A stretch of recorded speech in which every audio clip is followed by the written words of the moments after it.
नमो विष्णुपादाय कृष्णपृष्ठाय भूतले श्रीमते भक्तिवेदान्त स्वामिन्निति नामिने। नमस्ते सरस्वते देवी गौरवाणी प्रचारिणे निर्विशेष शून्यवादी पाश्चात्य देशतारिणे।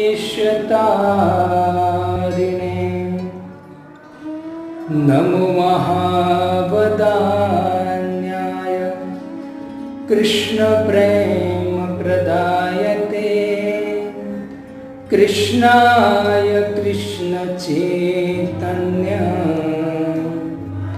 नाम्ने गौरत्विषे नमः। जय श्री कृष्ण चैतन्य प्रभु नित्यानंद श्री अद्वैत गदाधर श्रीवासादि गौर भक्तवृंद। हरे कृष्णा कृष्णा कृष्णा हरे हरे हरे राम राम राम हरे हरे। हरे कृष्णा। तो पुनः हम भगवान की दिव्य वाणी श्रीमद् भगवद गीता के रूप में हम श्रवण कर रहे हैं। इसी भक्ति वेदांत स्वामी श्रील प्रभुपाद जी ने भगवान की यथारूप वाणी को पूरे विश्व के सामने प्रस्तुत किया है और उनका परिणाम हम सब देख रहे हैं। कृष्ण भावनामृत संघ इस्कॉन संस्था जो है वो श्रीमद् भगवद गीता और श्रीमद् भागवतम को आधार बनाकर पूरे विश्व में प्रचार कर रही है सनातन धर्म का। तो जो भगवान ने श्रीमद् भगवद गीता का ज्ञान दिया है मानव समाज के लिए, वही ज्ञान को भगवान के प्रिय भक्त प्रभुपाद जी ने पूरे विश्व में प्रचारण किया है। तो उनके आधार पर हम जो भगवान ने श्रीमद् भगवद गीता में 13वें अध्याय में जो ज्ञान की बात कही है उनके विषय में हम श्रवण कर रहे हैं। तो 8वां श्लोक हमने समाप्त किया। भगवान ने जो 20 ज्ञान की बात कही, हमने 9 ज्ञान की जो बात है वो हम श्रवण कर चुके हैं। जैसे अमानित्वम, अदम्भित्वम, अहिंसा, शांति, आर्जवम, आचार्योपासनम, शौचम, स्थैर्यम, आत्म विनिग्रह। तो आज हम 13वें अध्याय का 9वां श्लोक स्टार्ट करेंगे। वैसे 8 से लेकर 12 श्लोक हैं वो एक ही साथ है और उसमें ही 20 बातें भगवान ने ज्ञान की कही हैं। तो हम दूसरा 9वां श्लोक आज थोड़ा उच्चारण करेंगे, उनके बाद उनका एक पॉइंट का व्याख्या करने का प्रयत्न करेंगे। इंद्रियार्थेषु वैराग्यम अहंकार एव च जन्म मृत्यु जरा व्याधि दुख दोषानुदर्शनम्। इंद्रियार्थेषु वैराग्यम अहंकारमेव च जन्म मृत्यु जरा व्याधि दुख दोषानुदर्शनम्। इंद्रियार्थेषु वैराग्यम अहंकारमेव च जन्म मृत्यु जरा व्याधि दुख दोषानुदर्शनम्। तो भगवान यहाँ कहते हैं इंद्रियार्थेषु, उसके बाद वैराग्य, उनके बाद अहंकार और उनके बाद जन्म मृत्यु जरा व्याधि। ये 4 टॉपिक, ये 4 ज्ञान के बाद भगवान कह रहे हैं। तो आज हम एक टॉपिक पर चर्चा करेंगे जो भगवान कहते हैं इंद्रियार्थेषु, मतलब इंद्रिय विषयों का परित्याग। भगवान श्री कृष्ण श्रीमद् भगवद गीता के 2 अध्याय में अर्जुन को तत्व ज्ञान की बात बताने के बाद फिर भगवान इंद्रिय निग्रह की बात करते हैं। वैसे देखा जाए तो भगवान प्रभुपाद जी तात्पर्य में भी अनेक जगह पर इंद्रिय निग्रह की बात कहते हैं, क्योंकि हमारी जो इंद्रियां हैं वो इंद्रियां की सार्थकता उसी में है जब हम, जिस व्यक्ति ने हमको इंद्रियां दी है, इंद्रियां मतलब 5 ज्ञान इंद्रियां हैं, 5 कर्म इंद्रियां हैं और एक मन है, और उनके 5 विषय हैं। तो यहाँ विषयों की बात होती है। ज्ञान इंद्रिया कहते कि जिह्वा, नाक, त्वचा, कान, आंख ज्ञान इंद्रिया है। 2 हाथ, 2 पैर, गुदा, जनेन्द्रिय और मुख ये कर्म इंद्रिया है। तो और एक मन, भगवान श्री कृष्ण मन षष्ठ इंद्रियाणि प्रकृति स्थाने कर्षति, तो मन है वो भी इंद्रियों में आता है, और इंद्रियों के विषय है गंध, स्पर्श, शब्द, रूप और रस विषय है। तो भगवान अनेक जगह पर इंद्र निग्रह के लिए कहते हैं, क्योंकि इंद्रियां जिसने हमको प्रदान की है उनकी सेवा में लगाना ही सार्थक है इंद्रियों का। लेकिन दुर्भाग्यवश जब तक व्यक्ति अपने इंद्रियों को इस संसार भोग में लगाएगा, अपनी इंद्रिय तृप्ति के लिए लगाएगा, भोग के लिए लगाएगा, संसार को भोगने के लिए लगाएगा, तब तक व्यक्ति सुखी नहीं हो पाएगा। इससे भगवान बारंबार इसके विषय में चर्चा करते हैं कि इंद्रियों को निग्रह कर। ऋषिकेण ऋषिकेश सेवनम भक्ति उच्चते। अगर आपको आध्यात्मिक जगत में ऊपर उठना है, हम जिस चेतना में जीवन जी रहे हैं उस चेतना से ऊपर उठना है, तो भगवान स्वयं भक्ति रसामो सिंधु में रूप गोस्वामी पाद करके ऋषिकेश सेवनम भक्ति उच्चते, अपनी इंद्रियों को भगवान की सेवा में लगाना चाहिए। तो बहुत सुंदर बात कहते हैं, जब तक हम अपने इंद्रियों को कंट्रोल नहीं करेंगे तब तक हम मनुष्य देह सार्थक नहीं कर पाएंगे। जो मनुष्य देह इसी तत्व ज्ञान के लिए मिला है वो तत्व ज्ञान हम प्राप्त नहीं कर पाएंगे, क्योंकि मान लीजिए कि घड़ा है, वो घड़े में पानी भरा है, लेकिन उस घड़े में अगर छेद है तो क्या होगा, पानी निकल जाएगा। इस घड़े में 4, 5, 6 जो भी है छेद है तो पानी निकल जाएगा।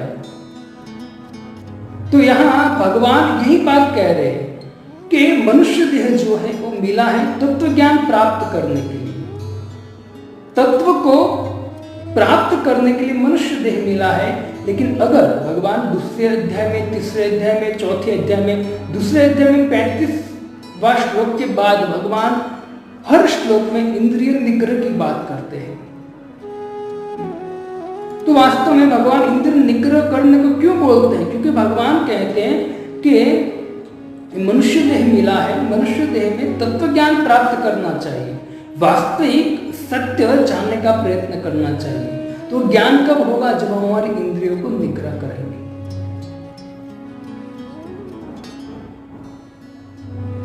इसलिए भगवान इंद्रिय को निग्रह करने की मतलब कंट्रोल करने की बात कह रहे हैं। तो उस घड़े में पानी अगर भरा रखना है तो क्या करना पड़ेगा? छिद्र है, बहुत सारे छिद्र है तो पानी रहेगा ही नहीं। वैसे ही हम कितना भी ज्ञान प्राप्त करें लेकिन इंद्रिय कंट्रोल होने न होने के कारण समस्त ज्ञान है वो वापस प्रवाहित हो जाता, निकल जाता है। इससे उसी घड़े को क्या करना पड़ेगा? वही ज्ञान में डुबो कर रखना चाहिए। और हमको इंद्रिय निग्रह करने का, देखो भक्तों, भगवान श्री कृष्ण स्वयं भगवद गीता में अर्जुन को कहते कि अर्जुन, हमारी जो इंद्रियां है, उस इंद्रियों में से एक इंद्रिया भी अगर विषय में चली गई, एक इंद्रिया भी विषय में चली गई, तो व्यक्ति का पतन हो सकता है। देखो यहां विषय की बात कर रहे हैं भगवान, इंद्र तृप्ति के विषयों का परित्याग। वैसे शब्द देखा जाए तो इंद्रियार्थेषु वैराग्य, लेकिन वैराग्य अलग, हम कल अलग से लेंगे इनको। आज खाली इंद्रियार्थेषु, इंद्रियार्थेषु मतलब इंद्र तृप्ति के विषयों का परित्याग करना। तो यहां आप जिह्वा, हमारी जो ज्ञान इंद्रिया है, जिह्वा का विषय क्या है? तो कि रस है। रस हम प्राप्त अनेक चीज खाने के लिए लालच रहती है हमारी जीभ, है ना। दूसरा है नाक, नाक का विषय क्या है? तो सूंघना। फिर त्वचा, त्वचा का विषय क्या है? स्पर्श। फिर कान का विषय शब्द है, हम अच्छे अच्छे गाने या अच्छे अच्छे शब्द सुनना चाहते हैं। और आंख का जो विषय है वो है रूप, तो हम अच्छा अच्छा संसार का रूप देखना चाहते हैं। तो भगवान अर्जुन को कहते कि जो 5 विषय है, उस विषय के पीछे इंद्रियां दौड़ती है और व्यक्ति उसमें फंस जाता है। जो हमारी इंद्रियां हैं उनको वास्तविक जगह पर स्थित करने की वजह से, न करने की वजह से व्यक्ति भौतिक जगत में लगाता है विषय को भोगने के लिए।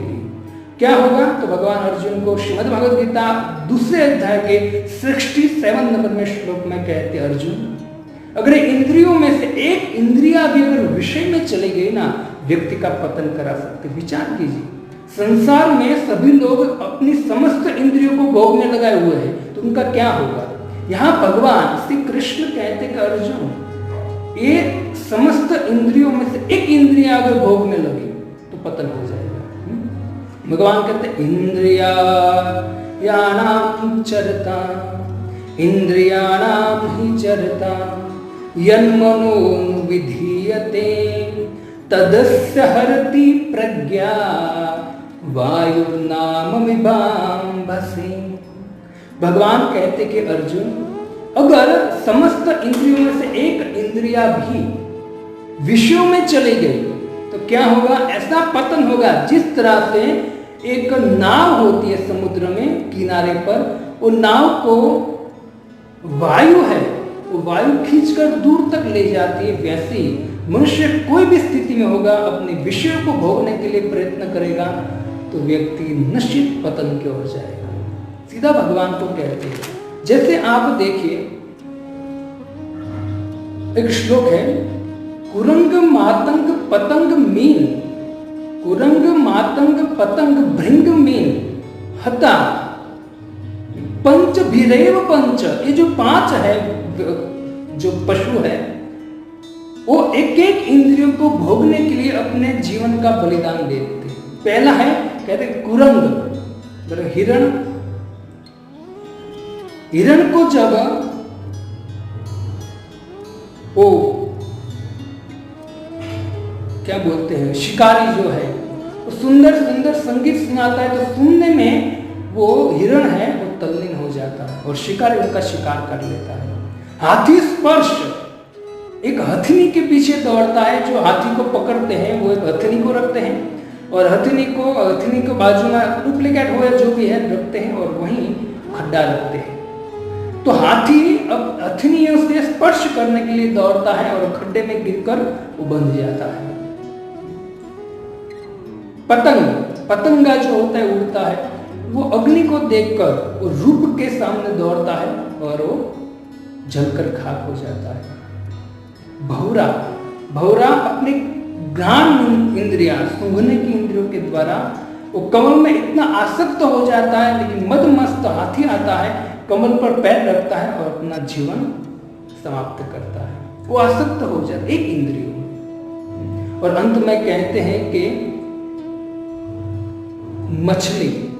मछली भी जो है वो रस, है ना, वो कांटा होता है व्यक्ति पकड़ने के लिए, उनको पता हो जाता है, लेकिन फिर भी वो अपने रस जीवा के लिए वो कांटे में जो फंसा हुआ है कुछ खाना, उनको पकड़ने जाती है और खुद मृत्यु के झाल में पड़ती। तो ये पूरा ऊपर का दृष्टांत है।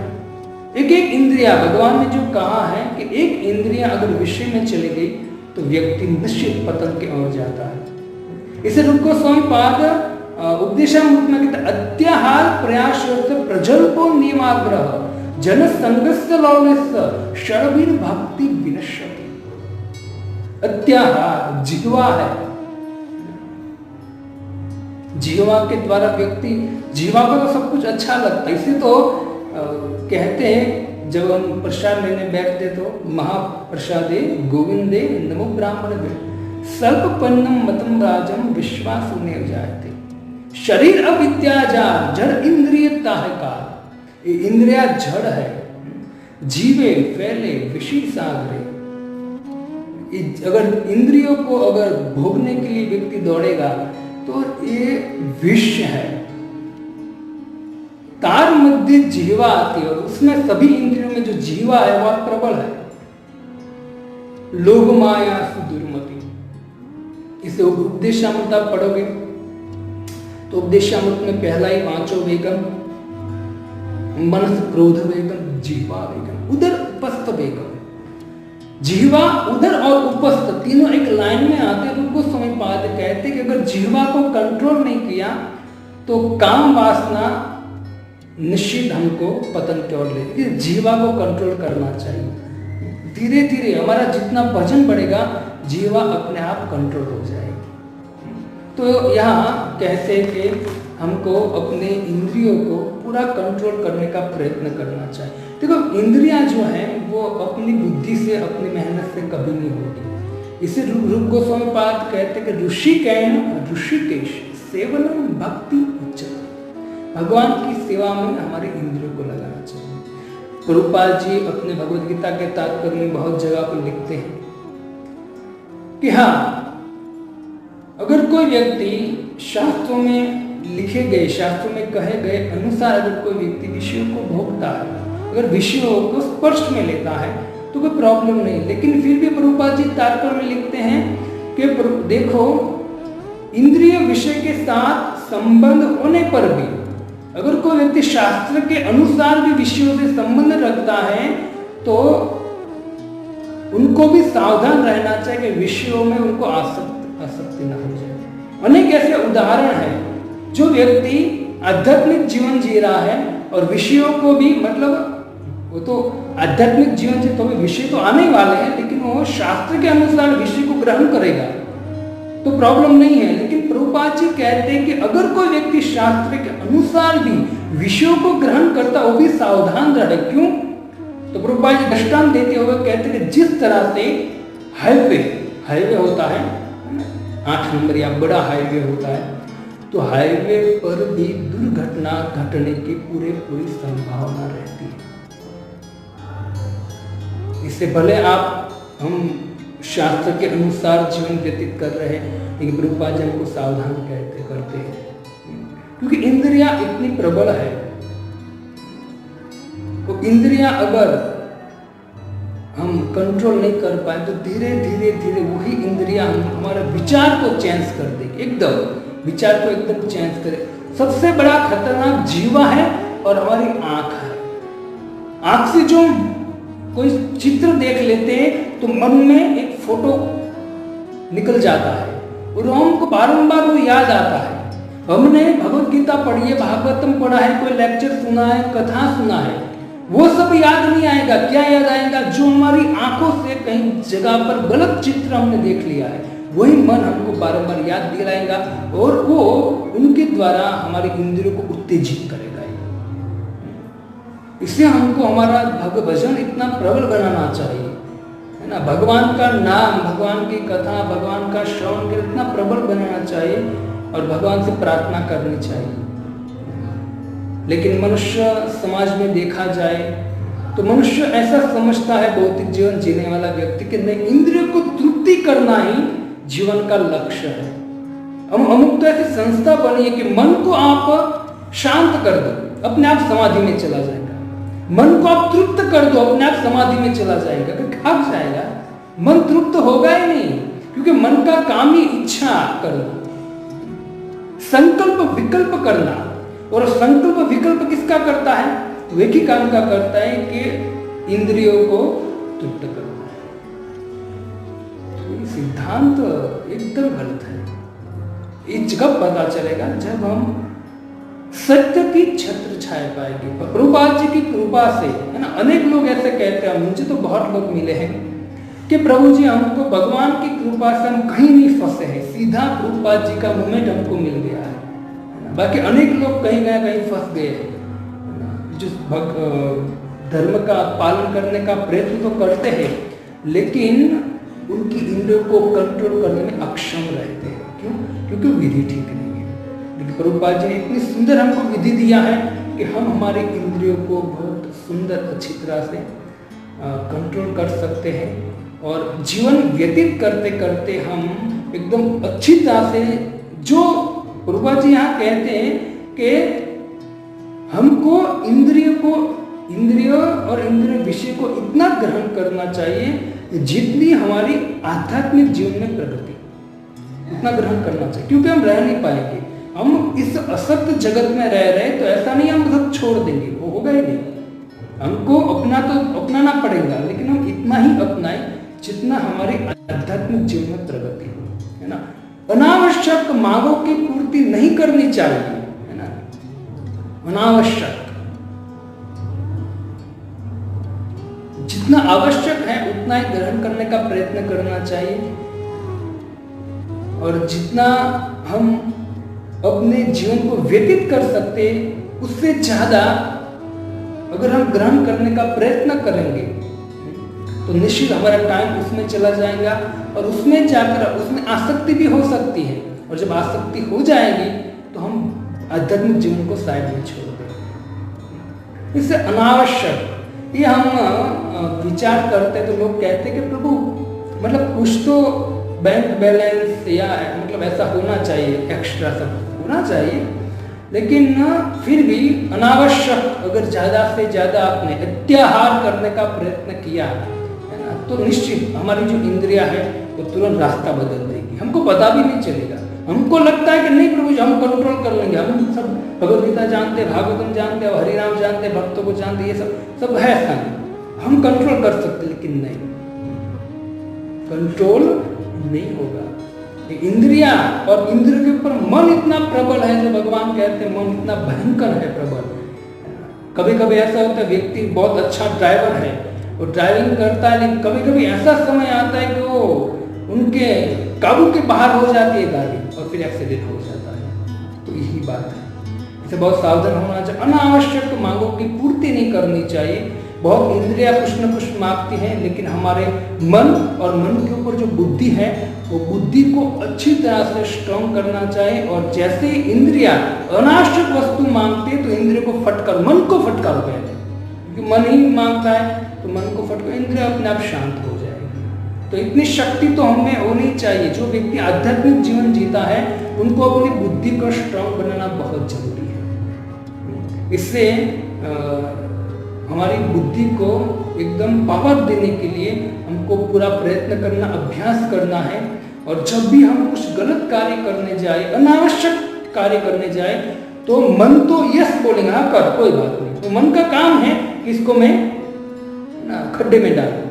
लेकिन तब हमारी परीक्षा होती बुद्धि के द्वारा, बुद्धि से हमको तुरंत वहां ब्रेक लगानी। इससे इंद्रिय तृप्ति का जो कनेक्शन है वो मन है और मन के ऊपर बुद्धि, तो बुद्धि के द्वारा हम इंद्रियों को कंट्रोल कर सकते हैं। रूपा जी यहाँ कहते हैं कि उसमें जिह्वा बहुत मुख्य है। जिह्वा का दो काम है, स्वाद लेना और उच्चारण करना। तो प्रभुपाद जी कहते हैं कि जो जिह्वा है, जिह्वा स्वाद हमको दीजिए, लेकिन क्या दीजिए? भगवान का प्रसाद दीजिए। कृष्ण बड़ो दयामय, करी बार जिह्वा जय। जिह्वा पर जय दिलाएगा कौन? भगवान श्री कृष्ण बहुत कृपालु है, इसलिए भगवान अपना उच्चिष्ट, अपना जो महाप्रसाद है वो जीव को दे। तो घर में वास्तव में हमारे इंद्रिय को, हमारी चेतना को, हमारे घर को शुद्ध करने के लिए, हमारे शरीर को शुद्ध, हमारी आत्मा को शुद्ध करने के लिए हमको भगवान का जो प्रसाद है, भगवान को ऑफरिंग करना चाहिए, उनके बाद सबको ग्रहण करना चाहिए। अब आगे बहुत सारे सिद्धांत होते हैं, लेकिन अभी हम सीधा वही लेवल पर चल रहे हैं, वही लाइन पर चल रहे। तो यहाँ प्रभुपाद जी स्वाद और उच्चारण दो कार्य जिह्वा का है। तो स्वाद मतलब भगवान का प्रसाद जिह्वा को देना चाहिए और जिह्वा से भगवान के नाम का उच्चारण करना चाहिए। तो धीरे धीरे हमारी इंद्रियां एकदम कंट्रोल हो जाएंगी। हरे कृष्ण कृष्ण कृष्ण हरे हरे, हरे राम राम राम हरे हरे। क्योंकि बड़े बड़े 60 साल 70 80 हजार साल तक जिसने योग तपस्या की है वो भी अपने इंद्रियों को कंट्रोल नहीं कर पाए हैं और काम वासना के अंदर चले गए। जैसे विश्वामित्र है, कंडू मुनि है, शौबरी मुनि है, आदि अनेक ऐसे ऋषि मुनि हैं। लेकिन आप देखिए जिसने अपनी जिह्वा के द्वारा इस कलयुग में भगवान के नाम का आश्रय लिया है, हरे कृष्ण कृष्ण कृष्ण हरे हरे, हरे राम राम राम हरे हरे। हरिदास ठाकुर माया पर विजय प्राप्त किया हरिदास ठाकुर ने, क्यों? भगवान के नाम के द्वारा। तो ये है हमारी जीवा को ध्यानपूर्वक हम नाम लेंगे तो हमको पता समझ में आएगा कि धीरे धीरे हमारी इंद्रिया जो है वो कंट्रोल हो रही है ना। इससे हमको हमारी इंद्रियों को, आँख हो उससे दृश्य, जैसे श्रीमद् भागवतम में अमरीश महाराज जो है वो अमरीश महाराज से हम सीख सकते हैं कि हमारे इंद्रियों को किस तरह से भगवान में लगाना चाहिए। अमरीश महाराज के दृष्टांत के द्वारा पूरे भागवतम में जो ऋषिकेश ऋषिकेन सेवनम भक्ति उच्चते, वो जो श्लोक है वो सार्थक कहाँ होता दिखता है? ये अमरीश महाराज के पास। अमरीश महाराज इतने बड़े राजा, इतनी संपत्ति। सुखदेव गोस्वामी कहते कि हे राजन, अगर कोई व्यक्ति के पास जो अमरीश महाराज के पास संपत्ति थी उससे 5% भी किसके पास आ जाए ना तो पागल हो जाएगा, इतनी संपत्ति थी। लेकिन वो सभी संपत्ति को धूल के समान मानते थे। क्यों? तो कहते अपनी इंद्रियों को उसने भगवान की सेवा में लगाया था। सवे मन कृष्ण परारविंदयो वाञ्छास्ति वैकुंठ गुणानुवर्णने, करो हरे मंदिर मार्जनादिषु श्रुतिं चकाराच्युत स्वकथोदया। सभी मन कृष्ण पदारविंद, अपने मन को भगवान के चरण कमल में लगाया। वांछांसी वैकुंठ गुणानु, अपनी वाणी को भगवान के गुणगान गाने में लगाया। वैकुंठ गुणानुवाद। करो हरे मंदिर मार्जनादिषु, अपने कर मतलब हाथों से खुद भगवान का श्रृंगार करते, भगवान के जो मंदिर है उसको पोछा झाड़ू लगाते, इतने बड़े राजा। श्रुतिं चकाराच्युत स्वकथोदया, अपने कान के द्वारा अच्युत भगवान श्री कृष्ण की कथा श्रवण करते। मुकुंद लिंगालय दर्शने द्विषो तद्ब्रूत गात्रं स्पर्श संग संगमं, द्राणं च तत्पाद सरोज सौरभे, श्रीमत्तुलस्या रसना तदर्पिते।